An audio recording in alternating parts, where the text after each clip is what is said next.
Hermanos, los saludo en el amor del Señor, esperando que se encuentren bendecidos cada uno en la presencia del Señor. Este es un día martes para orar, para aclamar al Señor, para tener un tiempo de cercanía con Dios y también para un ratito más tener un estudio bíblico de la palabra de Dios, poder cada día buscar más del Señor. Así que les invito, hermanos, a que podamos orar, presentarnos delante de Dios. Deje en el Señor sus cargas, sus ansiedades, porque Él tiene cuidado de nosotros, porque Él nos ama, Él nos quiere bendecir, Él nos quiere ayudar y Él está cada día con nosotros, Él nos bendice. Así que, hermanos, oremos al Señor. Bendito Dios, gracias por este hermoso día, gracias por esta hermosa semana que tú nos das. Gracias, precioso Señor, porque podemos venir a tus pies y entregarte, mi Dios, nuestras vidas. Gracias, Jesús, porque tú has venido a este mundo siendo Dios, siendo en forma de Dios. No estimaste ser igual a Dios como cosa que aferrarte, sino que te entregaste por amor. Gracias porque tu salvación es gratuita. Gracias porque tu amor nos inunda. Gracias porque tu amor nos sostiene. Padre amoroso, te pedimos tu bendición, tu gracia, mi Dios, sobre tu iglesia, sobre cada uno de tus hijos, quienes están viendo esta transmisión. Te pedimos, Dios, que tú toques sus vidas. Te pedimos, Señor, que tú toques sus corazones, mi Dios. Te pedimos por aquellos que están en angustia. Te pedimos por aquellos que están en soledad, aquellos que están en enfermedad. Mi Dios, tu mano poderosa les toque y ellos sean levantados.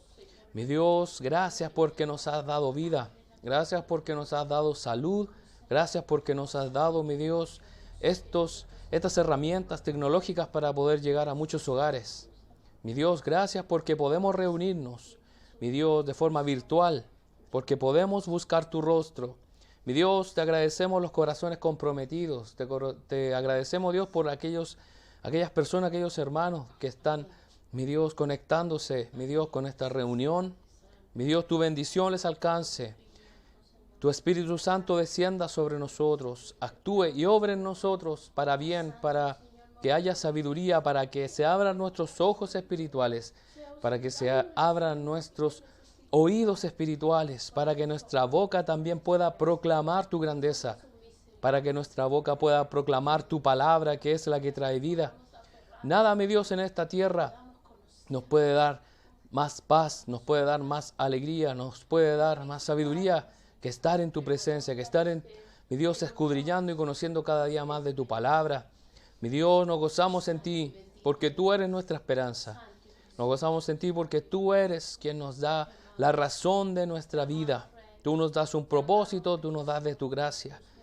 Mi Dios, derrama tu poder sobre tu iglesia, derrama tu poder sobre tus hijos, aquellos que están en dificultades. Levanta, Dios, a los justos, levanta a aquellos que te honran, mi Dios, que seamos, mi Dios, hombres y mujeres sabios, piadosos, que busquen tu santidad, busquen tu pureza, que podamos tomar decisiones en pos, Dios, del reino de Dios, de que tú crezcas, mi Dios, en nosotros y nosotros, Señor, menguemos, como dice, mi Dios, Juan el Bautista, en tu palabra.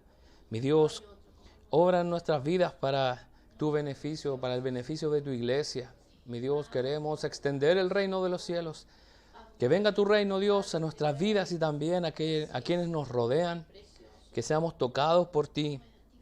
Mi Dios, somos parte de tu iglesia y queremos ser la luz del mundo, queremos ser la sal de la tierra. Mi Dios, tú nos has puesto en esta tierra, nos has puesto en este mundo, en esta época, con grandes propósitos, con propósitos eternos. No importa, mi Dios, el mundo no nos conoce. Lo que importa, mi Dios, es que tú eres quien nos ama, quien conoce, como lo aprendíamos, hasta cada uno de los cabellos de nuestra cabeza están contados. Y esa es tu preocupación por nosotros. Gracias, Señor, porque tú sabes el día de nuestro nacimiento y el día en que partiremos de esta tierra. Y sabemos que nos recibirás con tus brazos poderosos, con tus maravillosas manos, nos llevarás a tu presencia. Mi Dios, pero mientras estemos en esta tierra, danos valentía, mi Dios, para levantarnos, para proclamar tu palabra en este mundo que no quiere escuchar tu mensaje, no quieren mi Dios, a escuchar la verdad. Pero tú, mi Dios, haznos valientes. Aunque haya persecución, aunque hayan dificultades, aunque hayan, Dios, problemas, en ti esperamos. En ti, mi Dios, confiamos. Mi Dios, bendice a tu iglesia, desde los más pequeños hasta los más grandes. Sean bendecidos, sean dirigidos por ti. Bendice a los pastores, bendice a los líderes, bendice, mi Dios, a toda tu iglesia, mi Dios, para que sean fortalecidos, dirigidos, Dios, por tu Espíritu, a tus mandamientos, a lo que tú quieres, a tus estatutos, Señor. Mi Dios, bendice en esta tarde este estudio bíblico. Mi Dios, te pedimos que abras el entendimiento de los hermanos, de aquellas personas que están viendo, mi Dios, este estudio. Dales gracia, sabiduría, dales el deseo de buscar más de ti, más de tu palabra, ya que en tu palabra hay muchos misterios, hay grandes cosas que están ocultas, que no han sido reveladas, y que cuando tú, mi Dios, las muestras a nuestra vida es de muy grande bendición. Es realmente algo maravilloso como tú nos hablas de forma personal.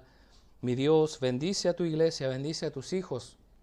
Danos fortaleza, danos de tu gracia en estos tiempos difíciles. En ti, mi Dios, nos sostenemos, en ti, Señor, nos afirmamos. Mi Dios, ponemos en tus manos nuestra vida, nuestro entendimiento, para escuchar tu palabra. Queremos prestar atención a ella. Y Padre, te pido tu bendición sobre mí para que yo pueda hablar lo que es correcto, aquello que es de acuerdo a lo que tú deseas, Señor. Te pedimos todo esto y lo ponemos en tus maravillosas manos, en el nombre poderoso de nuestro amado Señor Jesús. Amén. Amén. Muy bien, hermanos, vamos a comenzar con el estudio bíblico del día de hoy. Así que le invito a que pueda buscar sus Biblias, ahí su libreta de apuntes o su cuaderno, lo que usted tenga. Así que vamos a comenzar. Quisiera hablarles de un tema muy interesante que es sobre la historia de la iglesia. La iglesia no ha existido siempre, sino que comenzó establecida por el mismo Señor Jesucristo. Jesús fue quien estableció la iglesia y la estableció cuando Pedro declaró: tú eres el Cristo, el Hijo del Dios viviente. Y ahí Jesús le dijo: sobre esta roca edificaré mi iglesia. Primera vez que se nombra la iglesia como tal. Y la iglesia, la primera iglesia, es aquella que comenzó una vez que Cristo fue ascendido a los cielos. Entonces quisiera, en estos estudios, este va a ser el primero de 3 estudios, donde he dividido la historia de la iglesia, desde que Jesús partió de esta tierra hasta el día de hoy, en 3 periodos. El primer periodo se llama la iglesia pentecostal, que va desde Jesús hasta Esteban. Desde Jesús hasta Esteban. Entonces, este es el primer periodo de la historia de la iglesia de Cristo. Entonces, desde la ascensión de Cristo, que fue alrededor del año 30 después de Cristo, de nuestra era, hasta la predicación de Esteban, cerca del año 35 después de Cristo. ¿Cuál era el mensaje de aquella iglesia?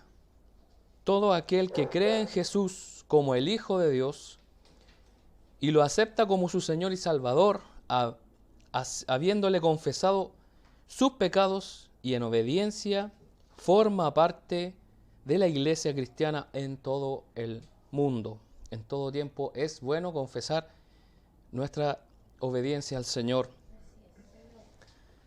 ¿Cómo se inicia la primera iglesia? Se inicia, como le decía, mencionada por el Señor Jesucristo, pero ¿dónde comienza su actuar? Con el día de Pentecostés. Ahí se inicia el gran movimiento de la iglesia de Cristo, del cual usted y yo somos parte. En el día de Pentecostés, significa 50 días después. Eso significa la palabra Pentecostés, 50 días después. Y esto fue 50 días después de la resurrección de nuestro amado Señor Jesús. Y es 10 días, y de 10 días a su ascensión. Recuerde que el Señor Jesús murió, al tercer día resucitó, y luego estuvo un tiempo con sus discípulos, con sus hijos, transformado. Y luego ascendió a los cielos. Los discípulos escogidos por Jesús eran fieles, eran creyentes en que el Señor Jesús era Mesías prometido en el Antiguo Testamento. Jesús les dijo a estos discípulos que no lo divulgaran a todas las personas de forma inmediata. Cuando Jesús estaba ahí, luego de haber resucitado, imagínense ahí a Jesús con un cuerpo resucitado. Él visita a unos discípulos en un lugar, luego él se traslada a otro lugar. Dice la palabra que Jesús estuvo compartiendo con cerca de 500 personas en todo ese tiempo. ¿Recuerda los caminantes hacia Emaús? ¿Recuerda cuando los discípulos estaban encerrados, ocultos, y Jesús se aparece en medio de ellos?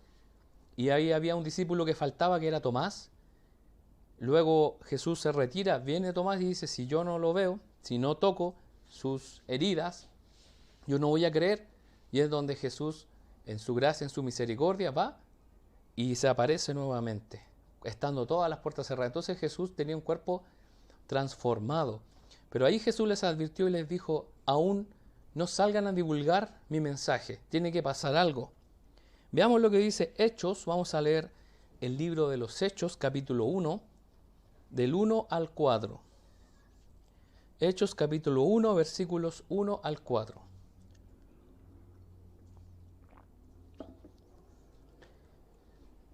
Hechos capítulo 1, versículos 1 al 4 dice, en el primer tratado, oh Teófilo, hablé acerca de todas las cosas que Jesús comenzó a hacer y a enseñar, hasta el día en que fue recibido arriba, después de haber dado mandamientos por el Espíritu Santo a los apóstoles que había escogido, quienes también, después de haber padecido, se presentó vivo, con muchas pruebas indubitables, apareciéndoseles durante 40 días y hablándoles acerca del reino de Dios. Se da cuenta luego que Jesús resucitó, se les apareció a muchos discípulos, a mucha gente.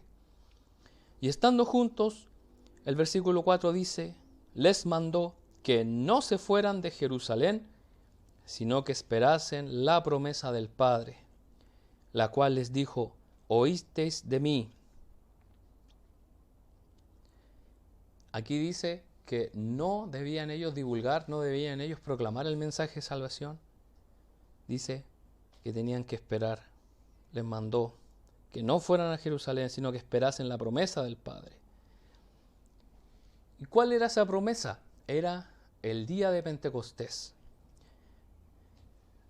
Porque después de eso, ahí recién ellos iban a ser testigos de un hecho que aún no había ocurrido.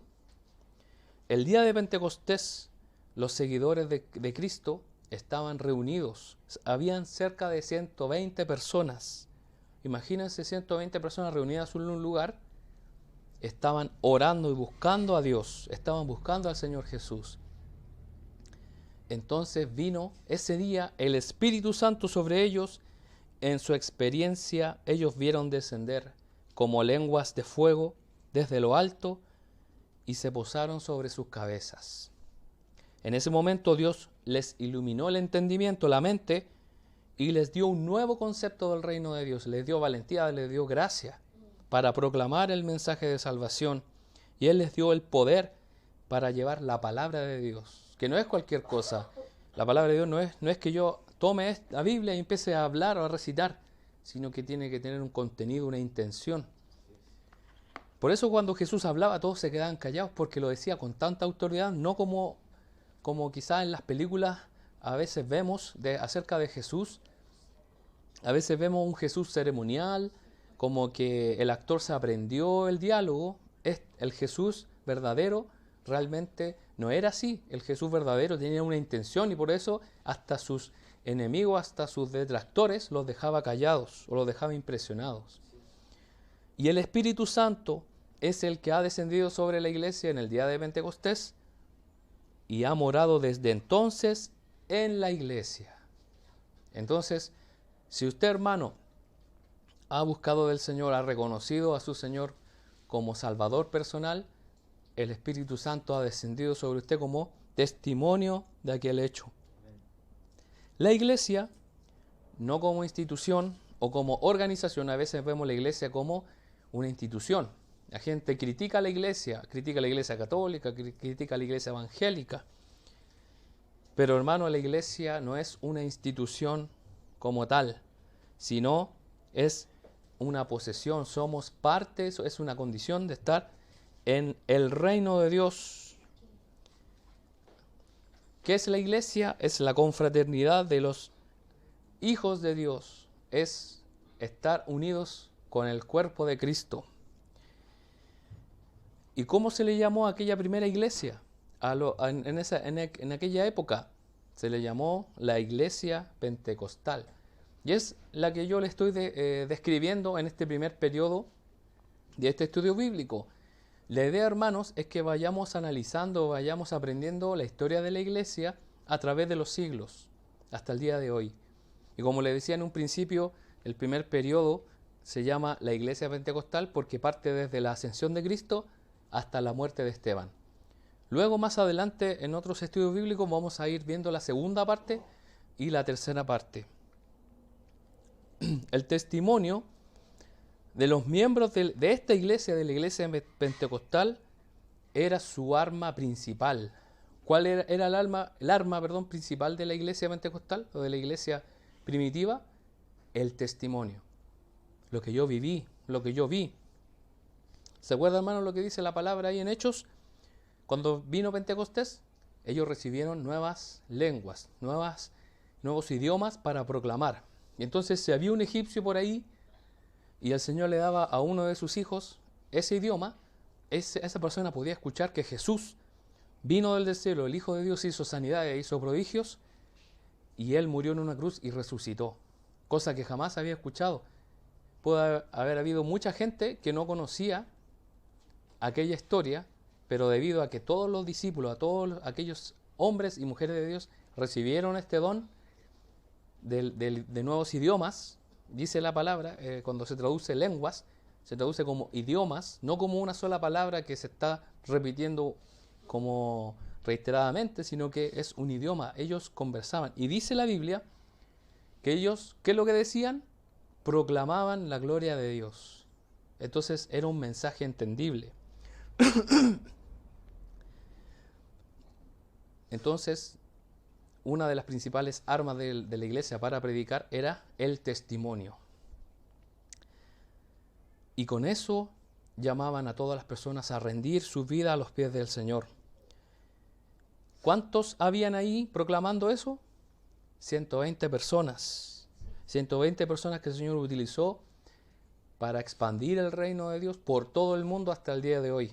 Y podríamos decir que sí llegó hasta los confines de la tierra, porque nuestro país Chile está considerado hasta lo último de la tierra.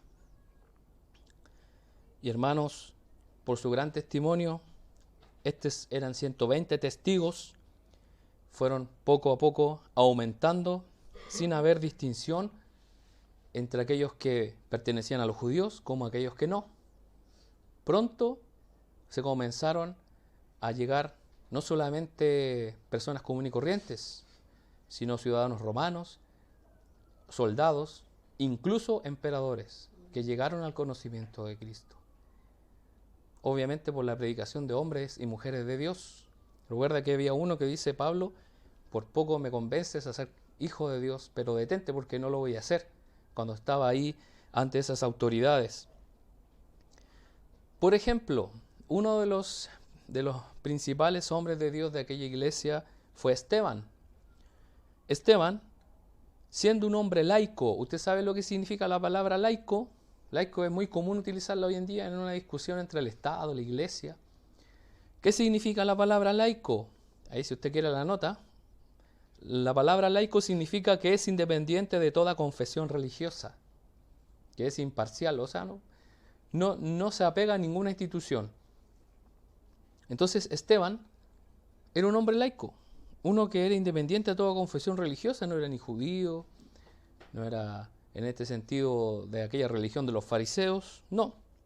Y él se levantó como primero un diácono y luego como predicador. Dios siempre respaldó a los apóstoles y al grupo de la iglesia, ya que los prodigios y milagros llamaban la atención y abrían los corazones de las multitudes a la fe en Cristo. Dice la palabra de Dios en Hechos que Esteban hacía prodigios y milagros, no solamente predicaba. Y eso produjo un odio hacia todos aquellos que estaban contra la iglesia. Era una iglesia unida en el amor, gozo y en especial el interés por las personas más necesitadas. Recuerda, hermano, que Esteban, como diácono, ¿cuál era su labor? Servir a las mesas. Era un hombre que estaba preocupado por las necesidades de los demás, por las necesidades sociales. Entonces vemos a un hombre que es llamado por el Espíritu de Dios, dice, apártenme Esteban, él es un hombre que yo necesito, el Señor lo toma, y es en esa labor donde él comienza a ser utilizado por el Espíritu Santo y comienza a predicar y a hacer milagros, dice la palabra del Señor. A pesar de ser una iglesia poderosa en la fe, testimonio y amor, la iglesia de Pentecostés tenía un defecto. Hermano, ninguna iglesia es perfecta. Ninguna. En donde usted vaya va a encontrar algún error, va a encontrar alguna falta. ¿Por qué? Porque van a haber seres humanos. Y donde hay seres humanos hay pecado. Es algo natural en nuestra naturaleza humana. Es algo común. Donde hay seres humanos va a haber pecado. Y hermanos, tenía un defecto esta iglesia. A pesar de ser llena del Espíritu Santo, tenía un defecto. ¿Cuál era? Su falta de celo misionero. Ellos querían quedarse ahí. Ellos querían quedarse solamente en Jerusalén.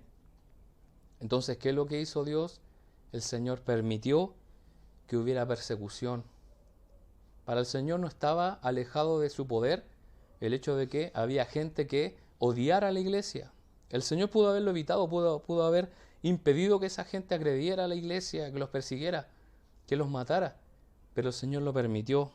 ¿Por qué lo hizo? Por amor a usted y a mí. Y uno dice, ¿pero cómo? Y es porque si no fuera así, el mensaje quizás nunca hubiese llegado a nuestras vidas. Entonces la persecución, ¿qué es lo que hizo? Fue que estos hijos de Dios que tenían el Espíritu Santo, que estaban predicando, tuvieron que huir a otros pueblos y mientras iban huyendo ellos predicaban la palabra del Señor. Luego tenemos a otro hombre muy importante, un pilar de la iglesia, que es Pedro. Pedro viajaba desde Jerusalén supervisando las iglesias. Esa era la labor de Pedro. Pedro quedó como el titular, el líder de la iglesia. En ninguna parte, hermano, de la palabra dice que Pedro es el primer papa. En ninguna parte dice que Pedro va a ser quien tiene unas llaves del cielo, en el sentido de que él decide quién entra y quién no, o que está viendo una lista. Sino que Pedro es aquel que tiene la autoridad una vez que Cristo asciende, una vez que Cristo va a los cielos, está Pedro para que haya un orden. Tiene que haber un orden en la iglesia. Entonces, Pedro viajaba desde Jerusalén por todas las iglesias supervisando. Había otro hombre que se llamaba Saulo de Tarso. Saulo de Tarso comienza ahí, la palabra de Dios, a relatar su vida, que era un perseguidor de los creyentes, era un enemigo de la iglesia. Y él, en su viaje a Damasco, tuvo una visión de Jesús y poco después él se iba a convertir en un poderoso predicador y defensor del evangelio. Vemos a un primer Pablo perseguidor de la iglesia y luego vemos a un segundo Pablo, ya un hombre poderoso en el Señor. Antes era Saulo, un sectario. Ahora él adoptó las ideas y el evangelio que tenía Esteban. No sé, hermano, si usted recuerda que en la muerte de Esteban, Saulo estaba presente, porque dice la palabra que tomaron su ropa y la dejaron a los pies de Saulo. Entonces él estaba de acuerdo con eso, pero el Señor lo transformó. Entonces Pablo, en ese sentido ya transformado por el Señor Jesús, superó su trabajo al que hizo Esteban, ya que llevó las palabras a todo el mundo, la palabra del Señor. Y la conversión de Saulo, cuando se transformó, el Señor le cambió el nombre y le puso Pablo. Esta conversión dio resultados importantes para que el mundo conociera a Cristo, y el perseguidor se convirtió en el apóstol Pablo, quien llevó el mensaje a los gentiles, a aquellos que eran extranjeros. Y sabe, hermano, un dato importante es que la iglesia de Antioquía adquirió relevancia porque es aquí donde por primera vez se les llamó a los creyentes, a los hijos de Dios, se les llamó cristianos. Cuando usted le dice, ¿usted es cristiano? Sí. ¿Y de dónde viene esa palabra? Viene de la Biblia, que aparece por primera vez en el libro de los Hechos, y donde dice que por primera vez se les llamó cristianos. Mire lo que dice Hechos 11:26. Vamos a ir ahí al libro de los Hechos. Hechos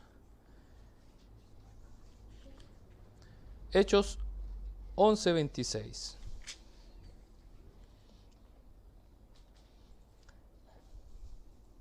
Dice, y se congregaron allí todo un año con la iglesia y enseñaron a mucha gente, y los discípulos se les llamó cristianos por primera vez en Antioquía.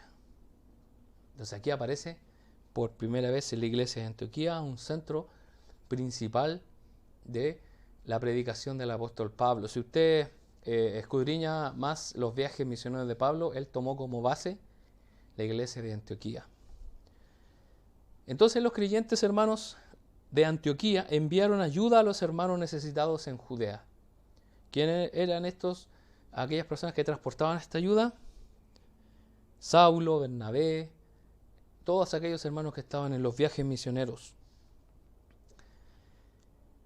¿Y quiénes eran estos hermanos? Como les decía, Saulo y Bernabé, los líderes más prominentes de la iglesia en esa época, salieron en un viaje misionero bajo la dirección del Espíritu Santo, con la autorización de los ancianos. Esto es muy importante. En la Biblia se enseña que debemos someternos a las autoridades eclesiásticas, a las autoridades que el Señor puso en su iglesia. Entonces, hermanos, si usted tiene un ministerio, debe tener una cobertura, un pastor, alguien a quien usted debe darle cuenta. Usted no puede decir, no, yo no tengo a quién darle cuenta, solamente a Dios. Entonces, hermanos, no va a llegar muy lejos.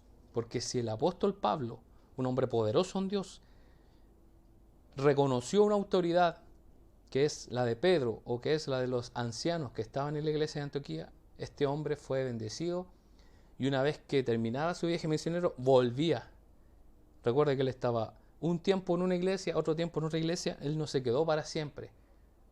Y así hay muchos cristianos que lamentablemente andan de allá para acá o declarando tener un cierto ministerio, y está bien. Yo no lo niego, pero lo importante, hermanos, es que podamos ser humildes y estar bajo la cobertura de un siervo de Dios que ora, que proclama la bendición sobre aquellos misioneros. Lamentablemente hay muchos hombres y mujeres de Dios que en su afán de poder proclamar el Evangelio y quizás por su inmadurez, llegan y parten, y es ahí donde pasan penurias y dificultades porque no le pidieron ayuda a una iglesia que los pudiera sustentar. Y hermanos, aquí el Espíritu Santo bendijo a estos hombres y los separó para el mensaje de salvación a los gentiles. Y aquí hay 3 líderes de la iglesia que destacan. El primer líder es Pablo. Ahí nos está viendo la imagen de los 3 líderes. Pablo es el hombre viajero, obrero indómito, fundador de iglesias y teólogo. ¿Se da cuenta que Pablo no fue igual a ningún otro hombre de Dios?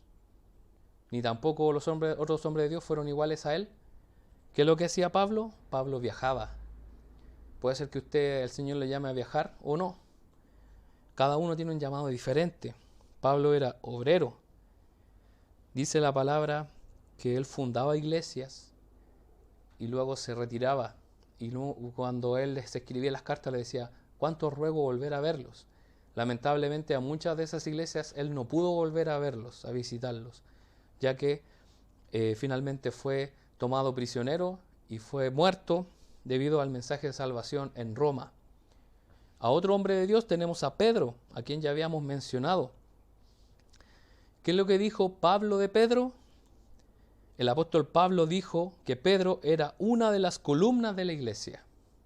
Aunque su nombre, el nombre de Pedro, no es muy frecuente en el Nuevo Testamento, él murió como mártir en Roma cerca del año 67 después de Cristo. Esto, ¿cómo lo sabemos? Por la tradición de la tradición de la primera iglesia. Eso es información que se pasa de boca en boca de forma oral, en el sentido de que esto es lo que sucedió, no está escrito. Entonces, así sabemos cómo padeció este hombre de Dios. Otro hombre de Dios es Santiago, o también llamado Jacobo, que es medio hermano de nuestro amado Señor Jesucristo, cabeza de la iglesia en Jerusalén. En Jerusalén no solamente estaba Pedro, sino también estaba Santiago, que era un hombre fiel conservador de las costumbres judías y líder de los cristianos judíos. Él escribió la epístola de Santiago y fue asesinado en el templo alrededor del año 62 después de Cristo. Se da cuenta que esos hombres tenían una fe tan firme que estaban dispuestos a morir por proclamar el mensaje de salvación. Hermano, en el año 50 después de Cristo, en esa época no se había escrito ningún libro del Nuevo Testamento. ¿Y cuál era la forma de tener conocimiento acerca de la vida y las enseñanzas de Jesús? Era por las memorias de los primeros discípulos. Los primeros discípulos, Pedro, Juan, Jacobo, Mateo, todos esos hombres tenían memorias. Y ellos decían, mira, Jesús una vez multiplicó el pan, Jesús una vez sanó a esta persona, y así. Ellos lo recordaban, y cuando ellos predicaban, recordaban todas las cosas que había hecho el Señor Jesús. Esto en el año 50, como les decía, después de Cristo. Y luego, en el año 68 después de Cristo, gran parte del Nuevo Testamento estaba en circulación de forma escrita, como en los evangelios de Mateo, Marcos y Lucas, las epístolas de San Pablo y Santiago, primera de Pedro y posiblemente segunda de Pedro. Entonces, si nos damos cuenta, Jesús fue ascendido al cielo cerca del año 30 después de Cristo, y en el año 68 ya estaban en circulación los evangelios. Podríamos decir que hay una diferencia de 38 años. Muy poco en comparación a otros escritos que existen hasta el día de hoy, que datan de 1000 años de diferencia entre el autor y la primera copia que se conoce. En este momento hay una diferencia prácticamente insignificante. Luego se continuó lamentablemente la persecución a la iglesia en el año 90 después de Cristo. El emperador Domiciano asesinó a miles de creyentes en Roma e Italia, pero fue local y ocasional. Finalmente nos queda uno de los hombres más importantes en esta iglesia, que es Juan. Juan fue aprehendido en Éfeso y fue llevado a la isla de Patmos en el mar Egeo. Ahí, ¿qué es lo que hizo Juan? Juan recibió una revelación especial de parte de Dios y él escribió el libro de Apocalipsis. Se calcula, según los eruditos, que Juan falleció alrededor del año 100 después de Cristo. Fue uno de los últimos discípulos originales del Señor que quedó con vida. Y nos damos cuenta cómo la palabra del Señor se fue proclamando. Dios utilizó a este hombre Juan para alargar su vida y terminar sus últimos días en una isla, quizás aislado, quizás encerrado, ya que estaba preso, con el mismo fin que el Señor permitió que Pablo fuera encarcelado, para que se detuvieran y recibieran revelación de Dios y ellos pudieran escribir. Y estos hombres de Dios, hermanos, impactaron vidas que hasta el día de hoy sigue haciéndolo porque están escritos en su palabra. El libro de Apocalipsis es un libro enigmático, es un libro difícil muchas veces de leer, de entender, pero cuando el Señor se revela en toda su palabra a través de su Espíritu Santo es maravilloso. Y nos damos cuenta que nada de lo que está escrito en su palabra está de más. Nada de lo que está escrito en su palabra no tiene razón de ser, sino que tiene una lógica tremenda y nos da una maravillosa bendición. Entonces, la historia de la iglesia la he dividido en este caso en 3 secciones. Primero, desde Jesús hasta Esteban. Luego, más adelante, vamos a ver desde Esteban hasta otros hombres de Dios, para seguir viendo cómo avanzó la iglesia a través de los siglos. Y hermanos, se escribieron finalmente, alrededor del año 100, los últimos libros del Nuevo Testamento. Hebreos, Segunda de Pedro, las Epístolas y el Evangelio de Juan, Judas y Apocalipsis. Entonces, ya en el año 100 estaba prácticamente terminado el Nuevo Testamento. La palabra de Dios completa hasta el día de hoy, que usted tiene en su Biblia, la puede tener en el computador, en su celular, donde el Señor se ha revelado y usted puede tener algo maravilloso, los Evangelios, algo que ellos solamente tenían de forma oral en un principio, pero luego fue traspasado de forma maravillosa, dirigidos por el Espíritu Santo, una exactitud en sus relatos, y que no hay contradicción, sino distintas perspectivas, distintos puntos de vista, como lo que son los Evangelios. Y hermanos, les invito a que cada día busquemos del Señor, le demos gracias a Dios por aquellos hombres que luego de que Jesús ascendió a los cielos, les entregó una misión. Nosotros somos la misma iglesia, no somos una derivación de la iglesia católica, nosotros somos la iglesia de Cristo. Nuestros orígenes vienen de Pentecostés, entonces nosotros debemos sentirnos y apropiarnos de la iglesia como lo establece la palabra del Señor, no siendo judíos. Si el Señor se reveló a nosotros por medio de la predicación de muchos hombres, y dele gracias al Señor por aquellas personas que lo llevaron a Cristo, y gracias a esas personas que fueron utilizadas por Dios, usted conoce al Señor. Y eso hay que agradecerle y también darle gracias al Señor.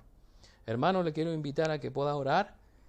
Más adelante vamos a continuar con este estudio y espero que sea de mucha bendición para nosotros.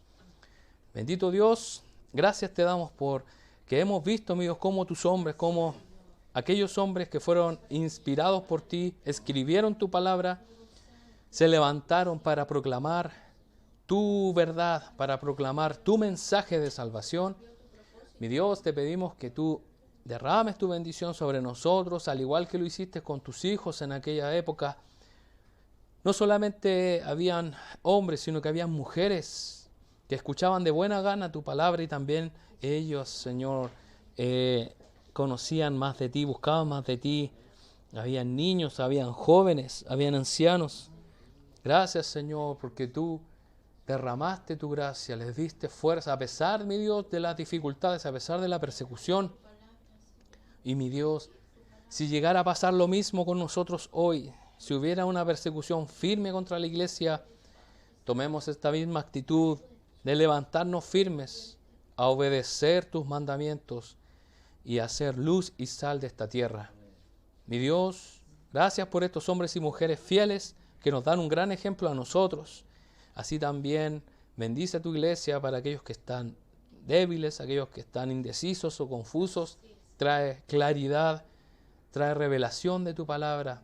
Usa tu iglesia, bendice a cada uno de tus hijos para que pueda tener noción, claridad de lo que tú quieres para ellos. Te pedimos por aquellos que están enfermos para que sean sanados. Restaura, mi Dios, la salud de aquellos hermanos que están, mi Dios, sufriendo dolores, alívialos. Tu mano les sostenga, y aquellos que están, mi Dios, postrados sean levantados, sean afirmados en ti. Los ponemos en tus manos. Te agradecemos todo esto y lo dejamos en tus manos, en el nombre del Padre, del Hijo y del Espíritu Santo. Amén. Amén. Hermano, que el Señor les bendiga. Les dejo extendida la invitación para el día jueves a las 20 horas, una reunión de alabanza y adoración, y el día domingo también a las 19 horas, transmisión en vivo de nuestra reunión general. Así que, hermano, que tenga una buena noche y que el Señor les bendiga.